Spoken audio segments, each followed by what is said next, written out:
بسم اللہ الرحمن الرحیم۔ السلام علیکم۔ ماڈل درسی کتاب اسلامیات لازمی برائے جماعت نہم قومی نصاب 2022 کے مطابق نیشنل بک فاؤنڈیشن وفاقی ٹیکسٹ بک بورڈ اسلام آباد۔ آج ہمارا عنوان ہے جس کو ہم ڈسکس کرنے جا رہے ہیں، پڑھنے جا رہے ہیں، عامل وفود۔ اس سبق کو پڑھنے کے بعد طلبہ اس قابل ہو جائیں گے کہ وہ عامل وفود کی معنویت کو سمجھتے ہوئے جزیرۃ العرب میں اسلام کے پھیلاؤ کو جان سکیں۔ وفود کے ساتھ نبی کریم صلی اللہ علیہ وآلہ وصحبہ وسلم کے برتاؤ کو سامنے رکھتے ہوئے مہمانوں اور وفود کے اعزاز و اکرام کرنے والے بن سکیں۔ علم اور صلاحیت۔ علم اس میں یہ ہے عامل وفود کا معنی و مفہوم جان سکیں، عامل وفود کی اہمیت اور اس کی معنویت کو سمجھ سکیں، تین وفود کے اجمالی حالات اور نبی کریم صلی اللہ علیہ وآلہ وصحبہ وسلم کے حسن معاملہ سے آگاہی حاصل کر سکیں۔ وفود کی آمد کی وجہ سے جزیرۃ العرب میں اسلام کے پھیلاؤ اور حجۃ الوداع میں اس کے اثرات کا جائزہ لے سکیں۔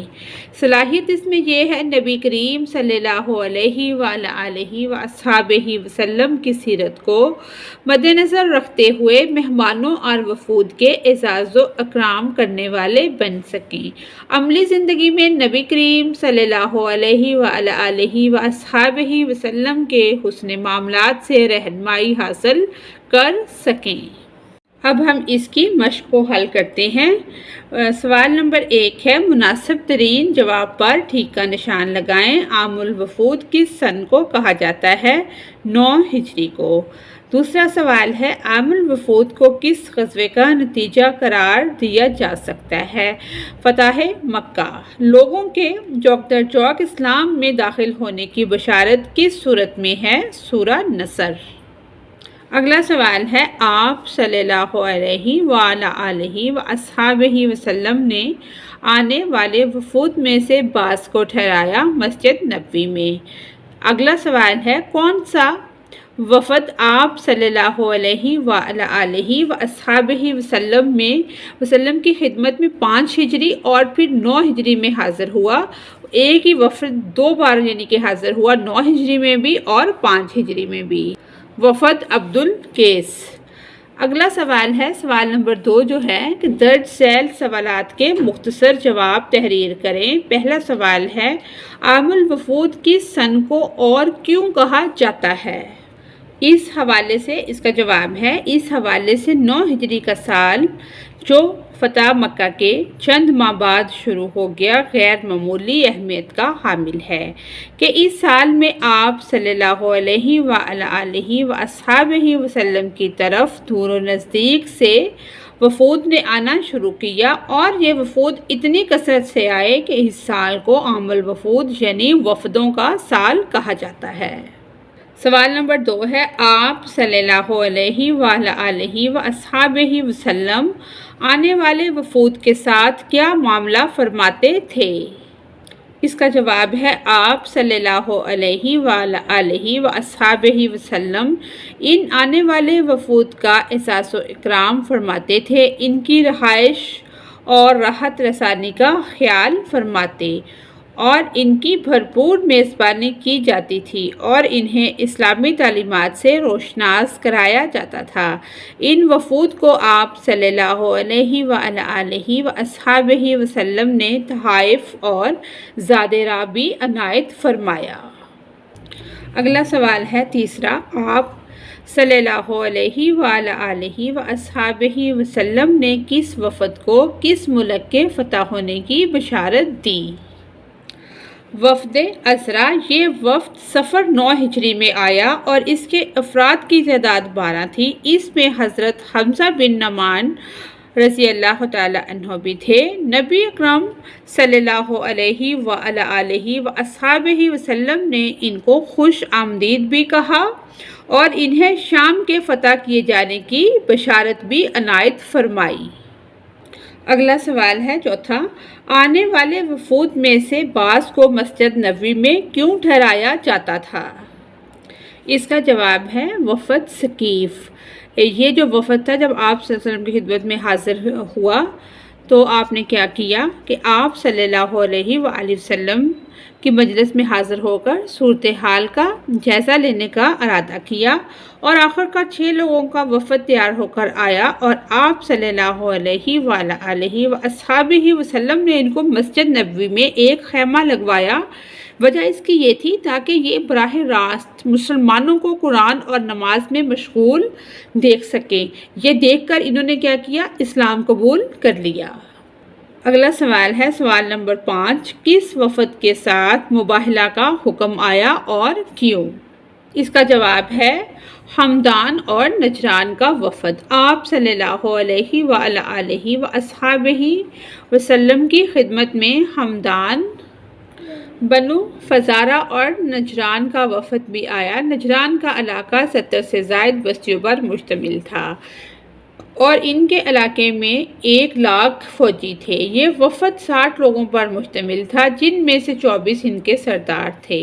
وفد نے پہنچ کر آپ صلی اللہ علیہ وآلہ وصحبہ وسلم سے سوالات کیے، پھر آپ صلی اللہ علیہ وآلہ وصحبہ وسلم نے انہیں اسلام کی دعوت دی اور قرآن سنایا، لیکن انہوں نے اسلام قبول نہ کیا، جس پر اللہ کے حکم سے آپ صلی اللہ علیہ وآلہ وصحبہ وسلم نے ان کو مباہلہ کی دعوت دی، جس کا ذکر قرآن مجید کی سورہ آل عمران میں یوں آیا ہے۔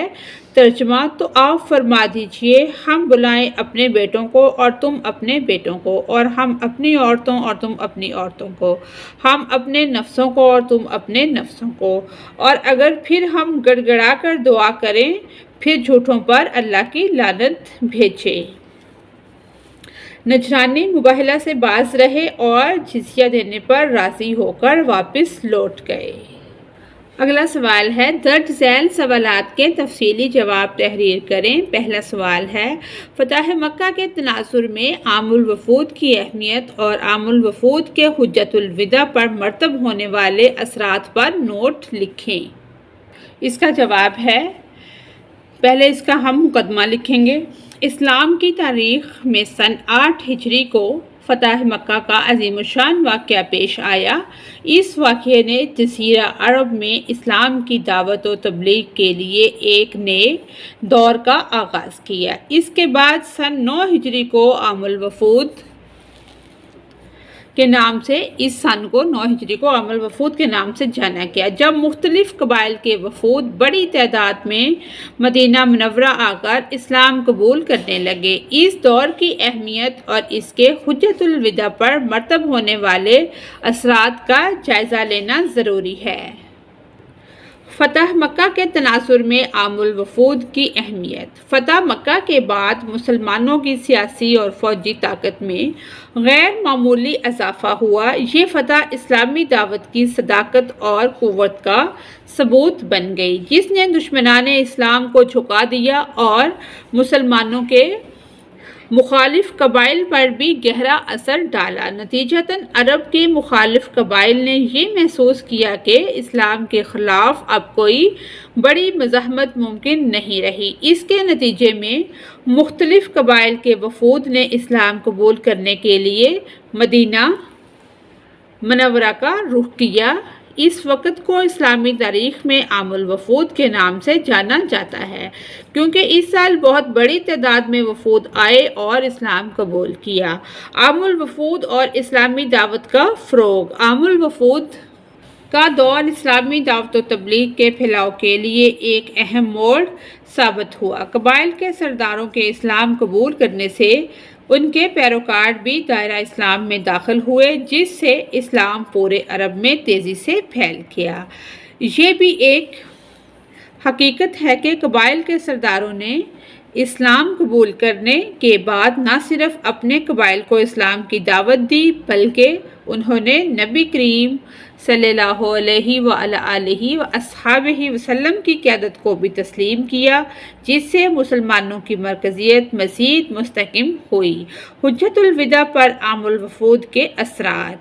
سن 10 ہجری میں حجۃ الوداع کے موقع پر حضور نبی کریم صلی اللہ علیہ وآلہ وصحبہ وسلم نے ایک جامع خطبہ دیا، جس میں آپ صلی اللہ علیہ وآلہ وصحبہ وسلم نے مسلمانوں کے درمیان مساوات، عدل و انصاف اور حقوق و فرائض کی تعلیمات دی۔ اس موقع پر مختلف قبائل کے سردار بھی موجود تھے، جن کے عام الوفود کے دوران یا جنہوں نے عام الوفود کے دوران اسلام قبول کیا۔ حجۃ الوداع کے دوران دیے گئے خطبے نے اسلامی معاشرے کی بنیادی اصولوں کو وضاحت کے ساتھ بیان کیا اور مسلمانوں کو ایک جامع ضابطۂ حیات فراہم کیا۔ اس خطبے نے اسلام کے عالمگیر پیغام کو ایک نیا عروج بخشا اور مسلمانوں کے لیے ایک مکمل رہنمائی فراہم کی۔ نتیجہ: عام الوفود اور حجۃ الوداع اسلامی تاریخ کے دو اہم ترین واقعات ہیں جو فتح مکہ کے بعد رونما ہوئے۔ عام الوفود نے اسلام کی دعوت کو جزیرہ عرب میں پھیلانے میں کلیدی کردار ادا کیا، اور حجۃ الوداع نے اس دعوت کے اصولوں اور تعلیمات کو ایک جامع انداز میں پیش کیا۔ ان دونوں واقعات نے اسلامی معاشرت کے استحکام اور فروغ میں بنیادی کردار ادا کیا اور مسلمانوں کو ایک مضبوط اور متحد قوم کے طور پر ابھارا۔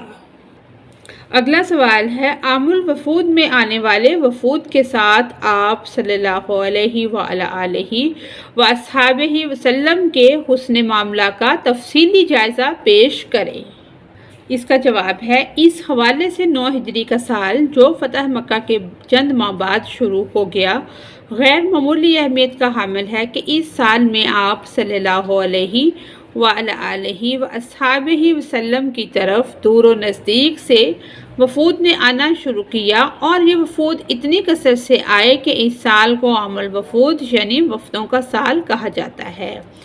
اس ایک سال میں جو وفود آئے، ان کی تعداد 70 سے زیادہ بتائی جاتی ہے۔ آپ صلی اللہ علیہ وآلہ وصحبہ وسلم ان آنے والے وفود کا اعزاز و اکرام فرماتے، ان کی رہائش اور راحت رسانی کا خیال فرماتے ہوئے ان کی بھرپور میزبانی کی جاتی اور انہیں اسلامی تعلیمات سے روشناس کرایا جاتا۔ ان وفود کو آپ صلی اللہ علیہ وآلہ وصحبہ وسلم نے تحائف اور تحفے یعنی کہ اور زادیرہ بھی عنایت فرمایا۔ ان وفود میں سے چند اہم اور منتخب وفود یہ ہیں۔ وفد عبد القیس، یہ وفد آپ صلی اللہ علیہ وآلہ وصحبہ وسلم کی خدمت میں 2 مرتبہ 5 ہجری اور 9 ہجری میں حاضر ہوا۔ 5 ہجری میں حاضر ہونے والے وفد میں تقریباً 14 آدمی حاضر ہوئے اور دوسری مرتبہ 40 افراد تشریف لائے، اور ان میں ایک صاحب مسیح بھی تھے، عیسائی یعنی کرسچن تھے، لیکن انہوں نے آپ صلی اللہ علیہ وآلہ وصحبہ وسلم کے دعوت کے نتیجے میں اسلام قبول کر لیا۔ اگلا وفد ہے وفد عزرا۔ یہ وفد صفر 9 ہجری میں آیا اور اس کے افراد کی تعداد 12 تھی۔ اس میں حضرت حمزہ بن نعمان رضی اللہ تعالی عنہ بھی تھے۔ نبی اکرم صلی اللہ علیہ وآلہ وصحبہ وسلم نے ان کو خوش آمدید بھی کہا اور انہیں شام کے فتح کیے جانے کی بشارت بھی عنایت فرمائی۔ اسی طرح انہیں کاہنہ عورتوں سے فال لینے اور غیر اللہ کے نام پر جانور ذبح کرنے سے منع فرمایا۔ وفد بلا، لام کے اوپر کھڑا زبر ہے، وفد بلا، اس کو پڑھیں گے ہم۔ یہ وفد ربیع الاول 9 ہجری میں حاضر ہوا اور اسلام قبول کر کے 3 دن مدینہ منورہ میں قیام پذیر رہا۔ اس وفد کے سردار نے آپ صلی اللہ علیہ وآلہ وصحبہ وسلم سے مہمانوں کی ضیافت کے اجر اور ضیافت کی مدت کے بارے میں معلومات حاصل کی۔ وفد ثقیف، یہ وفد آپ صلی اللہ علیہ وآلہ وصحبہ وسلم کے غزوہ تبوک سے واپسی پر رمضان 9 ہجری میں حاضر ہوا۔ اس کا سبب یہ تھا کہ آپ صلی اللہ علیہ وآلہ وصحبہ وسلم کے غزوہ طائف سے واپسی پر اس قبیلے کے فرد حضرت عروہ بن مسعود رضی اللہ تعالیٰ عنہ نے اسلام قبول کیا اور پھر اپنے قبیلے کے لوگوں کو اسلام کی دعوت دی، لیکن قبیلے کے لوگ ان سے محبت اور ان کے احترام کے باوجود نہ مانے اور ان کی مخالفت شروع کر دی اور انہیں قتل بھی کر ڈالا۔ پھر انہوں نے آپ صلی اللہ علیہ وآلہ وصحبہ وسلم کے مجلس میں حاضر ہو کر صورتحال کا جائزہ لینے کا ارادہ کیا اور آخرکار 6 لوگوں کا وفد تیار ہو کر آیا اور آپ صلی اللہ علیہ وآلہ وصحبہ وسلم نے ان کے لیے مسجد نبوی میں ایک خیمہ لگوایا تاکہ یہ براہ راست مسلمانوں کو قرآن اور نماز میں مشغول دیکھ سکے۔ آخرکار انہوں نے اسلام قبول کیا اور پھر شرط لگائی کہ ان کے بت لات کو یہ خود مسمار نہ کریں گے بلکہ آپ صلی اللہ علیہ وآلہ وصحبہ وسلم اس کا بندوبست فرمائیں گے۔ ہمدان اور نجران کا وفد آپ صلی اللہ علیہ وآلہ وصحبہ وسلم کی خدمت میں ہمدان، بنو فزارہ اور نجران کا وفد بھی آیا۔ نجران کا علاقہ 70 سے زائد بستیوں پر مشتمل تھا اور ان کے علاقے میں 1 لاکھ فوجی تھے۔ یہ وفد 60 لوگوں پر مشتمل تھا جن میں سے 24 ان کے سردار تھے۔ وفد نے پہنچ کر آپ صلی اللہ علیہ وآلہ وصحبہ وسلم سے سوالات کیے۔ پھر آپ صلی اللہ علیہ وآلہ وصحبہ وسلم نے انہیں اسلام کی دعوت دی اور قرآن سنایا، لیکن انہوں نے اسلام قبول نہ کیا، جس پر اللہ کے حکم سے آپ صلی اللہ علیہ وآلہ وصحبہ وسلم نے ان کو مباہلہ کی دعوت دی، جس کا ذکر قرآن مجید کی سورۃ آل عمران میں یوں آیا ہے۔ ترجمہ: تو آپ فرما دیجئے آ جاؤ، ہم بلائیں اپنے بیٹوں کو اور تم اپنے بیٹوں کو، اور ہم اپنی عورتوں اور تم اپنی عورتوں کو، اور ہم اپنے نفسوں کو اور تم اپنے نفسوں کو، پھر ہم گڑ گڑا کر دعا کریں، پھر جھوٹوں پر اللہ کی لعنت بھیجے۔ نجرانی مباہلہ سے باز رہے اور جزیہ دینے پر راضی ہو کر واپس لوٹ گئے۔ ان وفد کی آمد اور آپ صلی اللہ علیہ وآلہ وسلم کے ان کے ساتھ حسن سلوک سے ہمیں یہ پتہ چلتا ہے کہ مسلمانوں کو دیگر مذاہب کے لوگوں تک دین پہنچانے کے لیے اپنے وسائل اور اسباب کو دستیاب رکھنا چاہیے، اور اگر کسی مذہب کے پیروکار دین سیکھنے کے لیے آنا چاہیں ان کا خندہ پیشانی سے استقبال بھی کرنا چاہیے، اور ان کو دین سے روشناس کرانے اور اس کی تعلیمات سے آگاہ کرنے کے لیے وسائل اور ماحول بھی فراہم کرنا چاہیے۔ رسول اللہ صلی اللہ علیہ وآلہ وصحبہ وسلم کے وفود کے ساتھ حسن معاملہ کے اسوا کو سمجھ کر اور اپنا کر ہم حکمت و تدبر کے ساتھ دوسرے مذاہب کے لوگوں تک پہنچا کر اسلام کی عالمگیریت اور افاقیت کا عملی اظہار کر سکتے ہیں۔ تیسرا اور آخری سوال ہے، آپ صلی اللہ علیہ وآلہ وصحبہ وسلم کے وفود کے ساتھ حسن سلوک سے ہم اپنی عملی زندگی میں کیسے اور کیا فائدہ حاصل کر سکتے ہیں؟ اس کا جواب ہے، حضرت محمد صلی اللہ علیہ وآلہ وصحبہ وسلم کا وفود کے ساتھ حسن سلوک ہمارے لیے ایک عملی نمونہ ہے۔ آپ صلی اللہ علیہ وآلہ وصحبہ وسلم نے ہمیشہ وفود کے ساتھ مہربانی، شفقت اور عدل کا برتاؤ کیا۔ اس سے ہمیں اپنی عملی زندگی میں کئی سبق اور فوائد حاصل ہو سکتے ہیں۔ پہلا اس میں ہے مواصلات میں شفقت اور احترام۔ آپ صلی اللہ علیہ وآلہ وصحبہ وسلم کا وفود کے ساتھ حسن سلوک ہمیں یہ سکھاتا ہے کہ ہمیں دوسروں کے ساتھ بات چیت کرتے وقت شفقت اور احترام کا مظاہرہ کرنا چاہیے۔ اس سے نہ صرف بہتر تعلقات قائم ہوتے ہیں بلکہ لوگوں کے دل میں عزت اور وقار بھی پیدا ہوتا ہے۔ اگلا اس کا پوائنٹ ہے مختلف لوگوں کے نظریات کا احترام۔ آپ صلی اللہ علیہ وآلہ وصحبہ وسلم نے مختلف قبائل اور قوموں کے وفود کو ان کے نظریات اور عقائد کے باوجود عزت و احترام دیا۔ اس سے ہمیں یہ سبق ملتا ہے کہ ہمیں بھی دوسروں کے نظریات اور عقائد کا احترام کرنا چاہیے، چاہے وہ ہم سے مختلف ہوں۔ یہ ہمارے معاشرتی تعلقات کو مضبوط اور مستحکم بناتا ہے۔ عدل و انصاف کا اصول۔ نبی کریم صلی اللہ علیہ وآلہ وصحبہ وسلم نے وفود کے ساتھ سلوک میں ہمیشہ عدل و انصاف کا مظاہرہ کیا۔ یہ ہمیں اپنی زندگی میں ہر معاملے میں انصاف کا دامن تھامنے کی ترغیب دیتا ہے۔ عدل پر مبنی فیصلے اور سلوک لوگوں کو قریب لاتا ہے اور معاشرے میں امن اور ہم آہنگی کا باعث بنتا ہے۔ تعلقات کی تعمیر۔ حضرت محمد صلی اللہ علیہ وآلہ وصحبہ وسلم نے وفود کے ساتھ تعلقات قائم کرنے اور انہیں بہتر بنانے کے لیے حسن سلوک کا مظاہرہ کیا۔ ہمیں بھی اپنی زندگی میں اسی طرح کے رویے اپنانے چاہیے تاکہ ہم اپنے تعلقات کو بہتر بنا سکیں اور لوگوں کا اعتماد حاصل کر سکیں۔ دور اندیشی اور حکمت عملی۔ آپ صلی اللہ علیہ وآلہ وصحبہ وسلم کا وفود کے ساتھ حسن سلوک، دور اندیشی اور حکمت عملی کی اعلیٰ مثال ہے۔ اس سے ہمیں یہ سیکھنے کا موقع ملتا ہے کہ ہمیں اپنے معاملات میں دور اندیشی کا مظاہرہ کرنا چاہیے اور حکمت عملی کے ساتھ فیصلے لینے چاہیے تاکہ طویل مدتی فوائد حاصل ہو سکے۔ تعلیم و تربیت۔ آپ صلی اللہ علیہ وآلہ وصحبہ وسلم نے آنے والے وفود کی جس طرح سے تعلیم و تربیت کی، اس کی مثال نہیں ملتی۔ ہم بھی آپ صلی اللہ علیہ وآلہ وصحبہ وسلم کے نقش قدم پر چل کر روزمرہ کے کام کاج میں دین اسلام کے رہنما اصولوں کی پیروی کر کے ایک مثالی معاشرہ قائم کر سکتے ہیں۔ مثبت امیج کی تشکیل۔ آپ صلی اللہ علیہ وآلہ وصحبہ وسلم کا وفود کے ساتھ مثبت امیج معاشرے میں پائیدار امن و سکون کا باعث بنا۔